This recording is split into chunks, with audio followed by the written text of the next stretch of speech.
If this doesn't convince you to play Shadowhunter, I don't know what will. Actually I do. The rest of the video hopefully.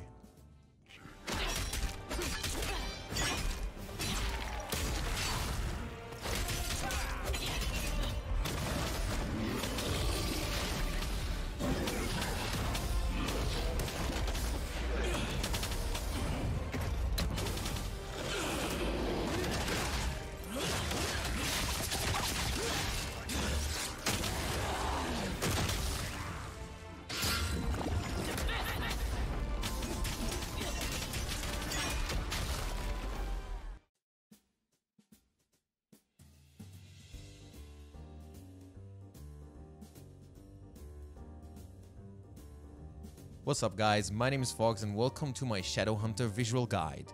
In this video I'm going to touch on the various playstyles, builds and my personal opinion.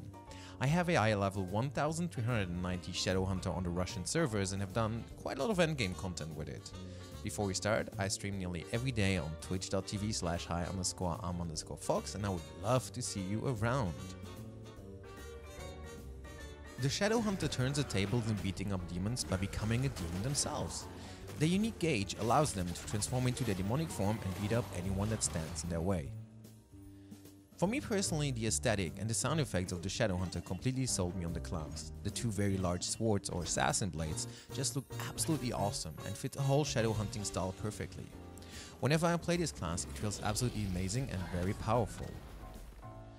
Now let's move on to some specifics. The unique gauge of the Shadowhunter fills up over time by using abilities and allows you to transform into your demon form once it fills up.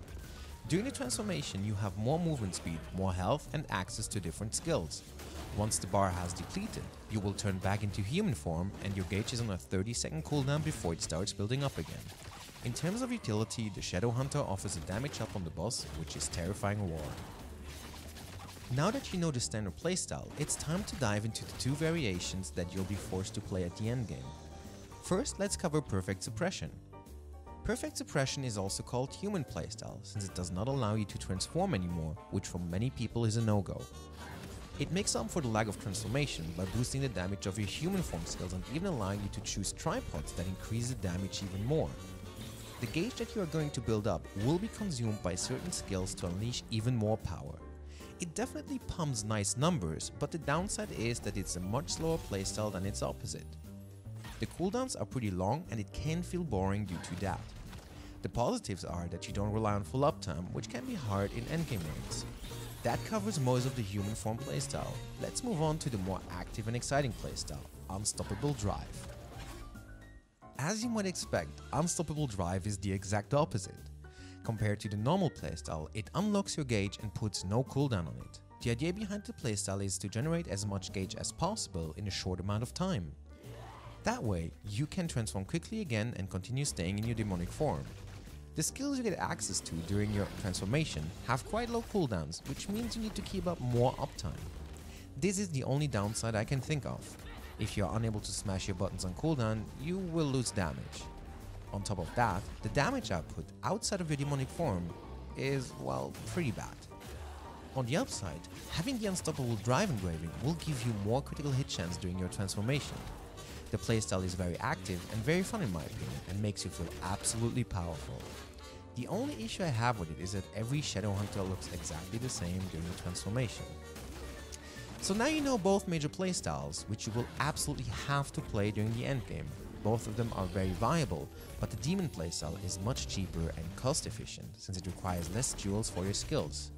If you want to see some more gameplay of the Shadowhunter, there's a few videos on my YouTube channel you can watch. Now let's move on to builds. Please note that I have no idea what balance patch the Amazon release will be on, so some of these things might change. I'll put a link in the description for both playstyles and their builds. For the Perfect Suppression build, you want to have as much critical as possible and use the following skills. These offer a significant amount of damage in a short window and one of them is used to apply a bleed with a bleed rune. You want to run Grudge and Sharp Lung as priority. Awakening and Cursed Doll are also really good.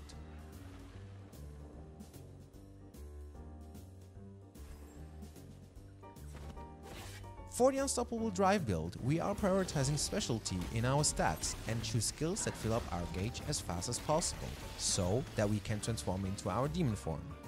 For engravings, we are looking again at Grudge and Sharp Blunt, but we also want to run Blitz Commander due to the increased movement speed during our transformation.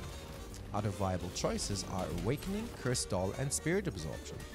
Please note that I'm using the translated Russian names in this video and they probably differ from the English version. I fell in love with Shadowhunter very fast. The unique aesthetic and the playstyle of both forms feels absolutely cool and fun to play. I also believe it's a perfect class to have an ult with because you can then just play both forms basically.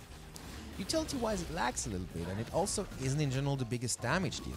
If that's a deal breaker for you, Demonic is not your class. It has been lacking behind other classes for a good chunk of time and got a buff to its Demonic form not too long ago on the Russian servers. I genuinely could have 8 ults of Shadowhunter and never get tired of it. After now having watched the video, how do you feel about Shadowhunter? Are you going to play it? Unexpectedly, it is also available on release for the Amazon version, which it usually wasn't so far, so that's great news. I hope you guys enjoyed the video. Let me know in the comments below what other class you want to see in a similar fashion and leave a like and click that subscribe button. Thank you so much for watching, have a great rest of your day wherever you live.